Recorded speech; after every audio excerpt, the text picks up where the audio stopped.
Big boss season 7 കിരീടം സ്വന്തമാക്കാനുള്ള task big boss ഒഴിവാക്കിയിട്ട് അതിന് പകരം വേറെ 7 ക്യാപ്റ്റന്മാർ പങ്കെടുക്കുന്ന ടാസ്ക് കൊടുത്തിരിക്കുകയാണ്. അത് എങ്ങനെയാണെന്ന് വെച്ചാൽ ഗാർഡൻ ഏരിയയിൽ ഒരു ബോക്സ് വെച്ചിട്ടുണ്ട്.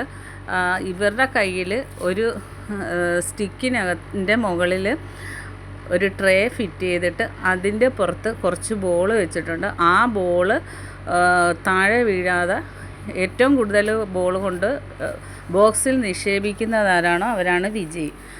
അത് ഒരു റിസ്ക് പിടിച്ച ടാസ്ക്കാണ്. കാരണം ട്രേ പരന്നിരിക്കുന്നത് കാരണം നടക്കുന്നതിൽ അല്പം സ്പീഡ് കൂട്ടിയാൽ ബോൾ താഴെ പോകും. അങ്ങനെ ആ ടാസ്കിൽ വിജയിച്ചിരിക്കുന്നത് നോറയാണ് വിജയിച്ചിരിക്കുന്നത്. ക്യാപ്റ്റനായ നെവിനും ഔട്ടായിരിക്കുകയാണ്. അങ്ങനെ ലാസ്റ്റത്തെ ഇമ്മ്യൂണിറ്റി പവറിൽ ഫൈനലിലെത്തിയിരിക്കുന്നത് നൂറയുടെ ടീമും ഒനിയൻ സാബുവിൻ്റെ ടീമുമാണ് എത്തിയിരിക്കുന്നത്. ബാക്കി അപ്ഡേറ്റായിട്ട് വീണ്ടും കാണാം. എൻ്റെ ചാനലൊന്ന് സബ്സ്ക്രൈബ് ചെയ്യണേ കൂട്ടുകാരെ.